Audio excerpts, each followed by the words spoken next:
So, hello, Chris August. How are you doing? I'm doing good, Brian Jeffrey Kluger. From Boomstick. From Boomstick Comics? From Boomstick Comics.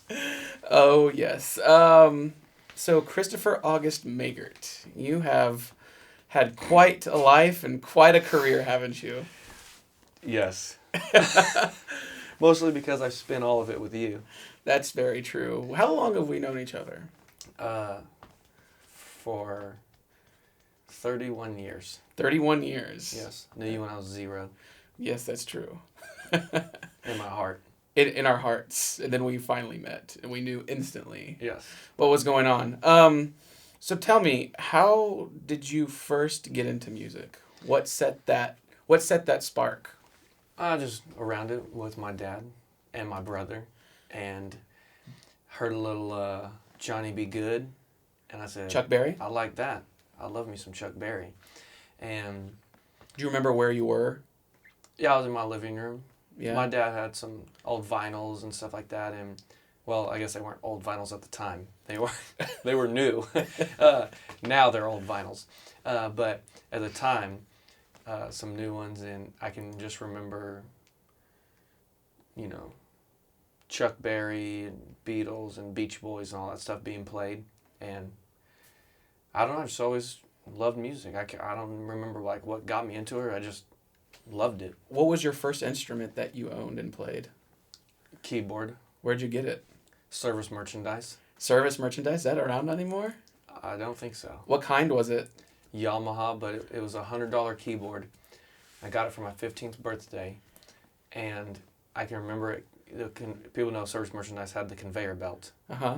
and there it was. There's my future. There's my dreams coming down the conveyor belt right to me. Did you know it at that Come time? to me. No. Did you just want an instrument to play? Yes. Well, if you remember, my sister had a friend that lived a few houses down from me, Melissa, Okay. and they had a piano. They had they turned their garage into like a hang room or whatever. Uh-huh. It was like all closed off, and they had a piano in there, and I would go down there and play it. I can just remember one day I learned how to play some song, and I played it, and I was like, I really want to learn piano. And then so from that point on, I was like, I'm gonna learn this. I never thought, and well, I also loved singing a ton, and I knew that if I didn't want to just sing, then you have to always rely on someone else. So I was like, well, I'll get a keyboard, and I started writing songs, and here we are. What was the first song you remember teaching yourself on the piano? The first song I really learned, well, two things. I can't remember which one really came first, because right when I got the keyboard, I started going to church and stuff. And the nice thing about church music is they write it really simple because they want anyone to play it. So you like an old hymn or these like kind of praise and worship type of songs. So I would go to church, and then they would have those like lyric sheets, and like there's the chord. It's like, I guess you're just supposed to improvise what all else you play around it, but I was like, there's the chord, play it. So I was like, all right. So there was 2 songs, and also people that know me know I like Boyz II Men. Like is an understatement. I love Boyz II Men. And so I can remember I really there were certain songs I wanted to learn, but I wasn't good enough yet.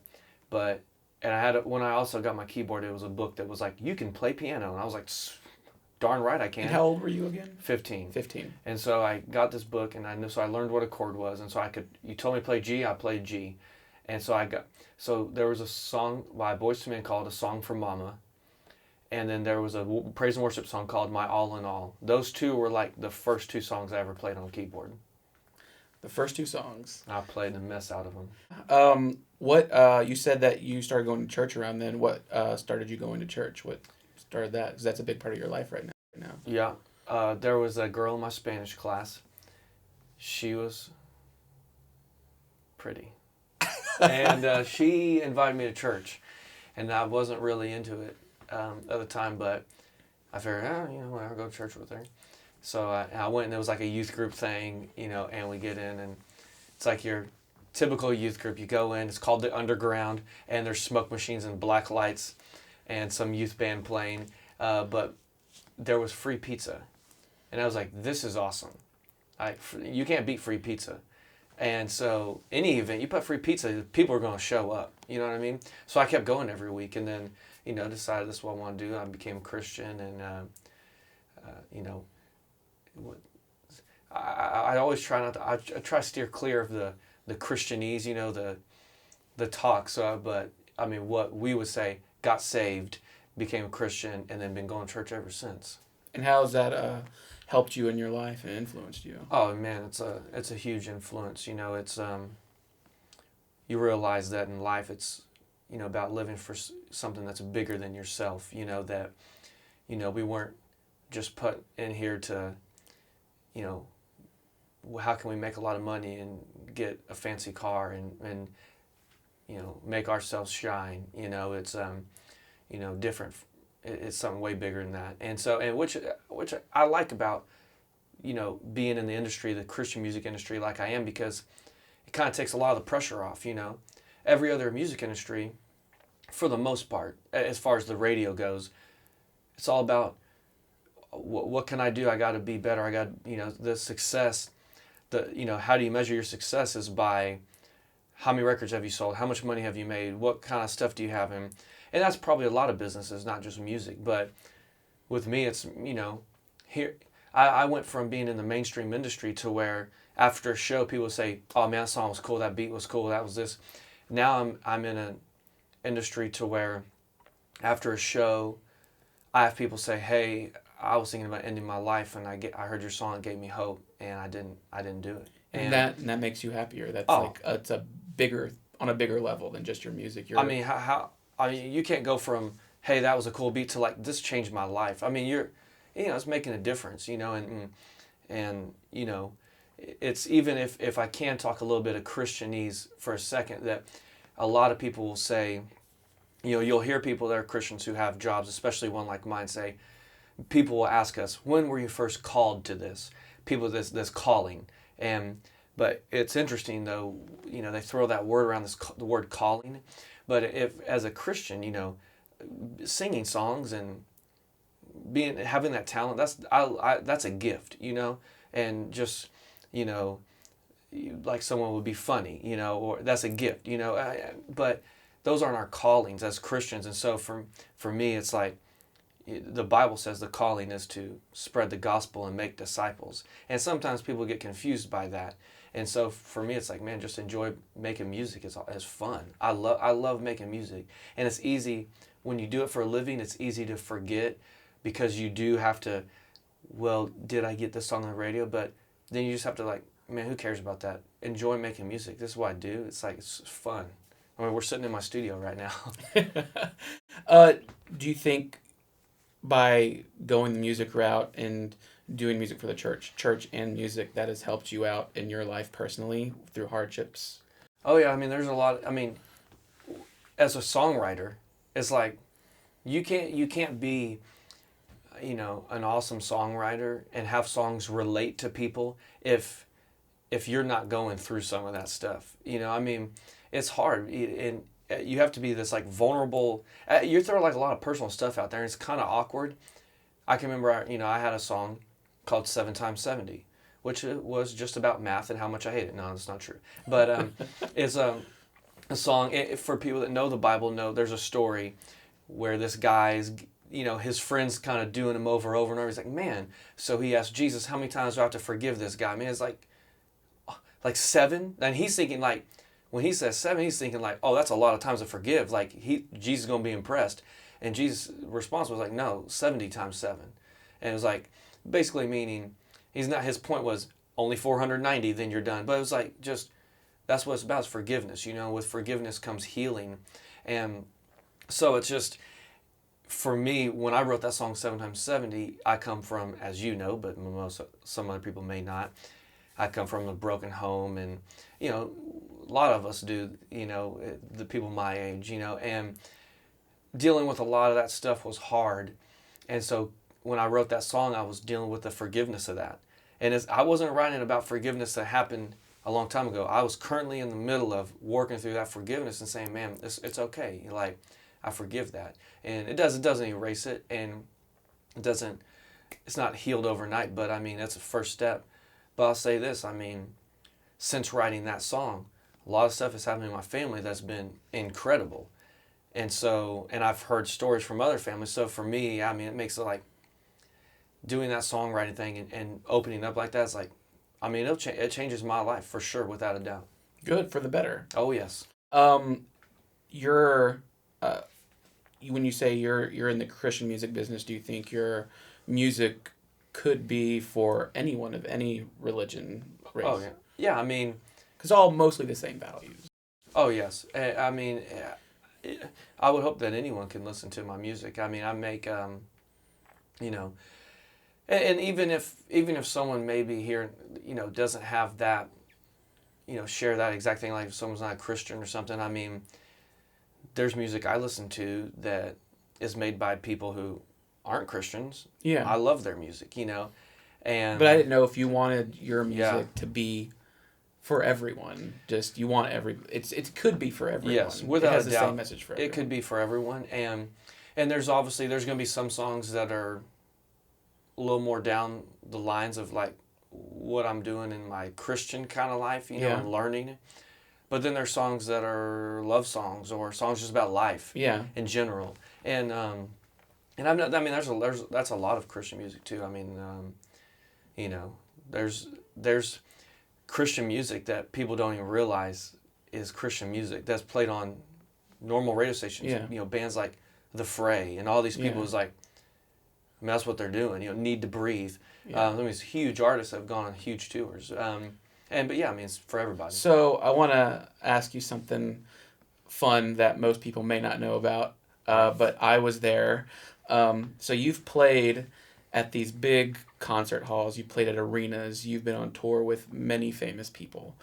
But I was there, but many people weren't when it started all, your first actual live stage performance. Yeah. I want you to walk me through your first live stage performance. Give me details. Yes. Jackson Middle School, 7th grade. In Garland, Texas. Garland, Texas. We, I can remember I had to audition. Yeah. What made you want to do it first? I love singing. I mean, I was like, I get to sing? Like, I'm about to sing in front of everybody. Like, I've always wanted to do this. What made you audition? So the audition was, now, I'd never sung for anybody, so I go in to the choir room, and I just wanted, I just wanted to do it. Like, I'd always wanted to sing in front of everybody. I never had the opportunity. So I'm like, all right, here's the talent show. I got the song. I'm like ready to go. And so I go in to audition for this thing. 7th grade, here we are. And I get in there, and I can remember Miss Johnson was the choir director. And I didn't know who she was. I mean, I wasn't in choir or anything. And so I get in there, and I have to sing for audition, and all the other people that are auditioning are right there. So I'm like, this is going to be weird. Everyone's going to see me sing now.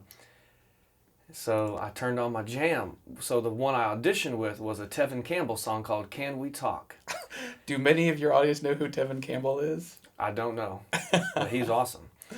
So that was my jam. Babyface wrote that song. Yeah. And so I audition, I sing the song. Right when I'm done, I look over and the choir teacher's just looking at me like, and I was like, why is she looking like that? She goes, who are you? I was like, I'm Chris. She's like, why are you not in my choir? She was all mad at me, getting sassy on me. I'm like, what? She's like, why are you not in my choir? And I was like, I don't know. I mean, I didn't know I was supposed to be. She's like, you're going to be in my choir. I was like, okay. She goes, all right, well, you made the talent show. My audition worked. So I was like, all right, I'm in the talent show. And so the talent show was like, this is another next level now, though. This ain't just a little room of people you got to sing in front of. I got to sing in front of a group, like our whole grade, like the whole 7th grade. It was for everybody, wasn't it? Or was it just 7th grade?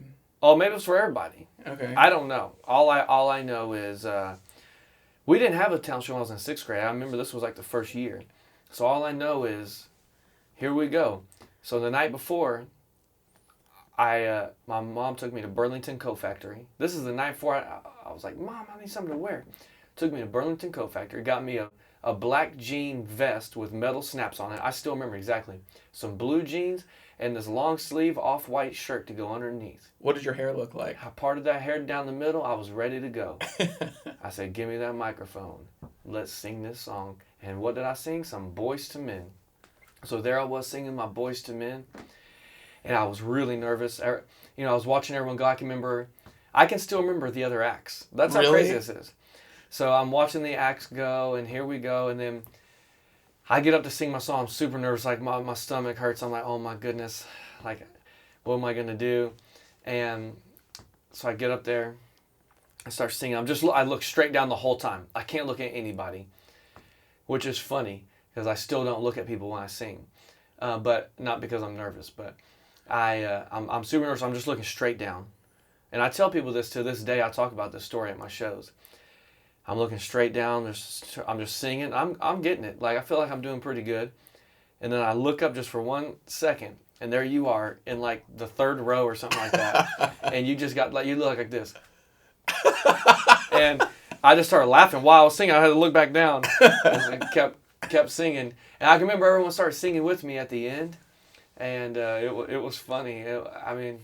So after singing, did that just, your adrenaline's going, you're like, I want to do this? Yeah, I can remember the bus ride home that day, and I was like, oh man, that's awesome. And I remember basketball practice the next day, and Coach Campbell was like, man, I didn't know you could sing like that. I was like, thanks, man, and I was so excited.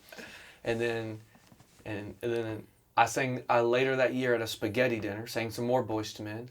And then the next year at the talent show, I sang some more Boys to Men. Took it to the end of the road, And every talent show I was in, all through high school, I was singing Boys to Men. So different songs, so every time. You never knew. So you did talent shows from middle school through high school? Yeah, and it was fun. It was fun? I didn't get to do the 10th grade talent show because I was failing my classes. Okay. So I was going to do some Usher. I was going to change it up, do a little Usher. And then my grades would not let me. So, if you weren't in music, if you weren't doing music, if you didn't go that route, or if it didn't work out for you, what would you want to have done with your life? Probably one or two things. Now, if you asked me back then, I was going to be a teacher. I went to school to be a teacher. That's what I wanted to do. But now, like, if I stopped right now, mm-hmm. like, I almost think this is a better question. Like, if I stopped right now and I couldn't do music any longer, what would I do? And I have to say, I would probably do, like, I just enjoy this. It's a random, but, like, I like fixing up houses. And there's some things I'm not, like, super good at yet. But if I was doing that for a living, I could get good at it real fast. Like flipping, actually doing carpentry and walls, or just decorating? Everything. So, like, I'll go, buy a house, and I'll make it awesome. I'll change, like, my last house. I did this, actually. With my last house, I went in, I changed every lighting fixture myself, about 18, 20 lighting fixtures. You got to change all the switches so the color looks good. Get all the paint right. I changed, the kitchen countertops, and, I redid all the cabinets myself. And you sell the house, make a profit. I'm like, man, not only was that was fun. Like, so what's stopping you now from doing that as a side thing? That's a ton of work. Yeah. And because when I was doing that, I just happened to have some little bit of some time off. Yeah. Or I wasn't making a record at the time. But, like, right now, I'm making a record. So when I moved into this newer house, there's a lot of stuff that I still want to do that I haven't had a chance to do yet. So I'm trying to get my own house done. I can't even do it. So but if I wanted to just say, all right, I'm done with music, that's probably what you do. My first natural thing. I would like, let's do this. That's cool. If people go to your shows or have seen your online videos on social networking, they have come to know you that you're quite the funny person. You're quite comical. What got you into comedy? What was the moment that got you into comedy? I always want to make people laugh. Yeah. And so if people come to my show, there's way more jokes being told. I will work on the jokes that I'm going to tell, probably almost more than the music section. Yeah. Because, like, I'll think of, like, okay, how am I going to get into this song? I'll craft something. Like, I'll spend time on it, And so I love making people laugh. It's lighthearted, and I've been to enough shows where it's like super serious the whole time. I'm like, man, not only am I bored, but I'm like, it's too heavy for me. What got you into comedy? And the thing that got me into it, I would say, well, first would be Jim Carrey, by hands down. Seeing Ace Ventura, I was like, my life just changed. Can you do an impression of Ace Ventura right now? Oh, I mean, well, if we were up walking around, I could do like, I'd be like, do my little walk. I mean, I would do that in school. Yeah. Like in Jackson Middle School, I'd be like, alrighty then. Like Uncle Love? I'd be like, hey, HDS, I got a package, people. HDS at your service. How this afternoon? Alrighty then. That's a lovely dog there. Mind if I pet it? I don't give a rat's you know what. And like, and he's like, down there, and then, Finkel, Einhorn, Finkel. I could quote the whole movie. We could just do it one day. That'll be the next interview. We'll just act out. When you worked at, what was that telephone, whatever company that you interned at while you were in high school? Nortel. Nortel. We went in there, don't tell the people at Nortel this, and we used their printer and copier machine, and we printed the entire screenplay. That's right, we did. That's like 100 pages. Yeah. We're just using their paper and their ink to print screenplays. For fast printers. Ace Ventura. Hey, it got it done in like 5 minutes. Yeah. But yeah, that was fun. But that was like the first thing. I was like, man, that's funny. And I was always laughing. I mean, you watch home videos of me when I'm a kid, I'm always being silly and laughing. But that was when I was like, this is funny. And then the moment that I really got into comedy, like stand-up comedy, was when, and this is through you. You showed me Steve Martin stand-up comedy. And then I said, this guy's the funniest guy I've ever heard in my life. Like, we listen to those old records. I have the vinyls in my house. We'll listen to it tonight. We'll put it on and laugh. Because, like, it was just the funniest thing because he was funny, but he was, like, super random. But, like, still funny. Not just random, like, I just, like, and that's funny. But he wasn't just, he was random and, like, extremely creative.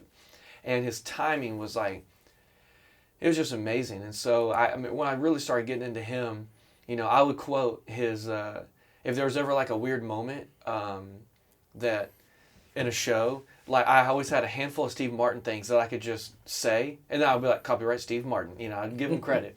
But like, so, if, there's a technical difficulty, or if I'm trying to like tune a guitar real fast, I would just say like, well, gave my cat a bath today.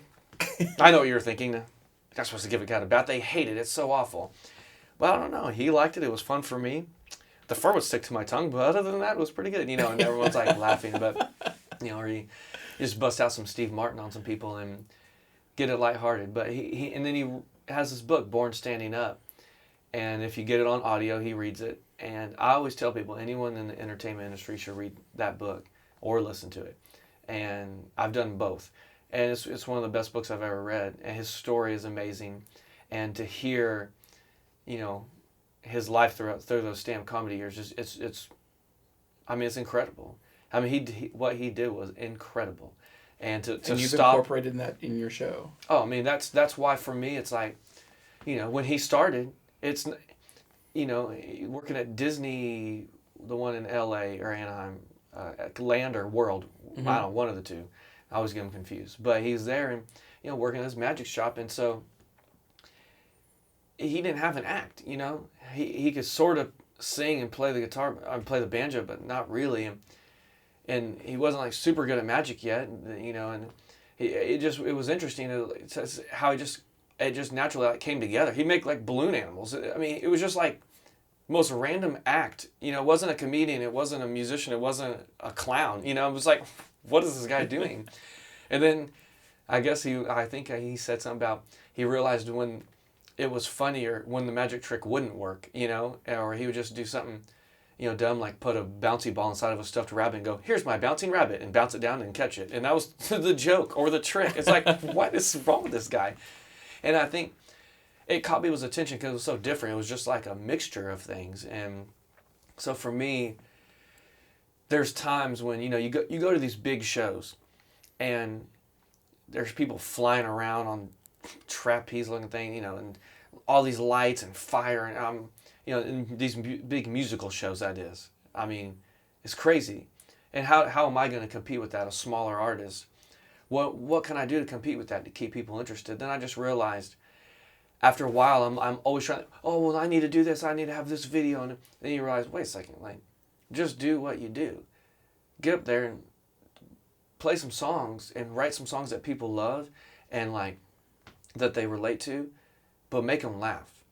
And so that's when I realized, like, oh, I don't need all that other stuff, which is a load off my back. You know, it's like good, and so I just go and try to make them laugh, and then play some songs in between. I can do a 2-hour show and get through 4 songs if I had to. Yeah, I could do it. I would love to see it. Yeah, I've done. So, what are some of your favorite noises? So my favorite noises would be a sprinkler. Good old sprinkler, like that kind of sprinkler. Okay. Old. You're gonna laugh at this one.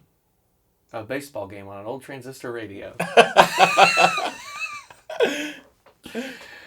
Oh, that'd be a good one. We've had this conversation before. We have, but never on camera. No, but I like those noises. I mean, the cheesy answer, but this is true. It's like you have like a thunderstorm going. Mm-hmm. I love. It's like, man, just hanging out and it's raining outside. I love that. I'll sit on my front porch and just relax. So, list some artists that have helped shape your creative life, whether it be a musician or an actor or a director or a singer. All right, the singer part, I mean, Boyz II Men, Bryan McKnight, Babyface, Stevie Wonder, Beach Boys, Beatles, Elvis, John Mayer, Sarah Bareilles. You know, I love John Mayer. Like, he's one of my favorites because it's like, dude can play that instrument, you know, but he can write songs and sing and produce music. I mean, it's rare to find someone that can do all that stuff. That's why all those people I just named can do all that. What's your favorite Michael Jackson song? What's your favorite John Mayer song? And what's your favorite Boyz II Men song? Michael Jackson, man, that's hard. That's a tricky one. It like depends on your mood, you know. I would probably say my favorite is probably the one we were jamming in the car last night, "Man in the Mirror." Okay. Mostly because I enjoy listening to you sing it, as well as "Dangerous." You do a good job performing that one. But Boyz II Men, I really like their cover of "Can You Stand the Rain." Okay. It's always been one of my favorites. "Back to the Rain." All right. And then John Mayer, "I Don't Trust Myself, Loving You." All right. And Stevie Wonder, favorite song? Stevie Wonder, "Ribbon in the Sky." Ribbon in the Sky? I mean, there's a ton other. "Love's in Need of Love Today." Knocks me off my feet. I mean, there's a "Taboo to Love." I mean, there's a ton that I could name that I love. But "Ribbon in the Sky," that's one of the reasons I wanted to learn piano. Since I know you like movies, what are some of your favorite scenes from movies that have always stuck with you? Well, 2 of my favorite movies came out the same year. Forrest Gump and Shawshank Redemption. And there's a handful of scenes. I mean, gosh, Forrest Gump, I mean, all it is amazing scene after amazing scene that stick out. That's hard, you know, because I love that funny stuff so much that, you know, a lot of stuff I remember is going to be, you know, your Ace Venturas, your Anchorman, your Tommy Boys. And, I mean, to this day, I quote Ace Ventura all the time. To this day, I quote Dumb and Dumber and Tommy Boy. And, I mean, it's been years and years and years since those movies were released, and I'm still, you know, I don't know how long it's been since Tommy Boy was released or Ace Ventura, you know, the first one, but for me to still be quoting them at the age I am, I mean, it's they had an impact on me. And so, and there's a ton of other, you know, every Christopher Nolan film, we were talking about this yesterday, it's like, every time he puts one out, I go see it and I'm like, oh, that's my new favorite movie. You know, it's like, it's just, some of these guys I feel like can do no wrong. I mean, off the top of my head, I mean, there's just so many that's like, I don't know. I like documentaries, honestly. Okay. What's your favorite documentary? That's hard to ask me off the top of my head. I need The some Grizzly time to Man? kind of Grizzly. Oh yes, by far, Grizzly Man. Duh, I knew that. Grizzly Man. Man's my favorite. Grizzly Man. And I get it. It's not a comedy, but like, because it's tragic what happened. Yeah. But he was so funny, like whether he was meaning to be or not. It was his descent into madness. I mean, it's hilarious. That guy was funny though. I mean, even when he wasn't, sometimes he was trying to be, and sometimes he was just being kind of normal to himself. But I'm like, it's so funny, like somehow dead bee, on a flower. It's just bee has touched me to no end. Then all of a sudden it cuts to the bee moved. What, sleeping bee? It was just like, it's so funny. But that's why I like documentaries, just to look into, these people's lives. I mean, I watch a documentary on the guy who made Burt's Bees, or, these 8-year-olds that play golf called Short Game. I mean, I watched a ton. We were talking about the bridge and Blackfish and all sorts of stuff. And, not only can you learn something, I was a history major. And so maybe part of me, that's why I like it. But documentaries, man, I mean, if I could sit down and write out a list, I mean, there's a ton that I love. That's cool. Have you had like a epiphany moment or like a best moment with a fan of yours? Like one that you always remember that stuck out throughout your career so far? That one fan that I could tell a story, but a quick one, but I'll try to get through this. I've never told this story without crying, literally, like, because it chokes me up. But if I say it really fast, maybe it won't. And I didn't get to hear this story from the guy himself, but there's a worship pastor at a church, and he said, "Hey, Chris, I got to tell you about this. This guy, at churches, a lot of times you have people just walk in, they need help. Mm-hmm. Who knows, they're homeless or whatever the case may be. This guy walked in this church, had a huge drug problem, didn't have where to live, all stuff. He said, I need help. So the only guy at the church at the time in the building was the worship pastor. So he's talking to him, help him out. Guy starts going to that church, gets saved, becomes a Christian. Turns his whole life around. No more drugs. He gets a job, and the guy told me that one of the first songs he heard while on the radio was my song "Starry Night." So he said, "This is my life motto, Starry Night." Like, oh, that's fine. He said, "This is my life motto, Starry Night. I'm turning my life around." And he lived his life and gave his life to Christ and like changed his words. Totally different guy, and he said that every week he'd come up to him and say, "When are you going to sing that song at church?" Because they sing worship songs at church. And the worship pastor was like, I mean, it's not really like a worship song that we sing at church, which I disagree with. But he said, every week the guy would be like, "Come on, sing Starry Night's my song. Sing Starry Night. And that's what I live by. Sing that song." And, a year or so went by and they never sang it because they didn't sing that song at their church. Well, the guy ended up getting murdered. Outside his apartment it was just a random act, like he wasn't doing anything wrong and just kind of wrong place, wrong time, got killed. And so the worship pastor sang at his funeral, sang Starry Night, so he finally got to hear it. And so it's cool, for me to know that, for him to have turned his life around to be such a big part of that, for that guy is that's the story for the most, more than any. I hear stories a lot and they all mean the world to me, but that one's my favorite. It's quite a story. Yeah. So you've played with so many artists, you've had so many albums come out. What's next for Chris August? What's on his docket for the next year? Well, I release funny videos that I think are funny, so we just finished, obviously yesterday. You're here, but by the time someone sees this, maybe it's out. I don't know, but new rap video as a joke. I'm not a rapper. The Discount song, and so it'll be out on YouTube. And then I'm working on a record, my third national release, whatever that means.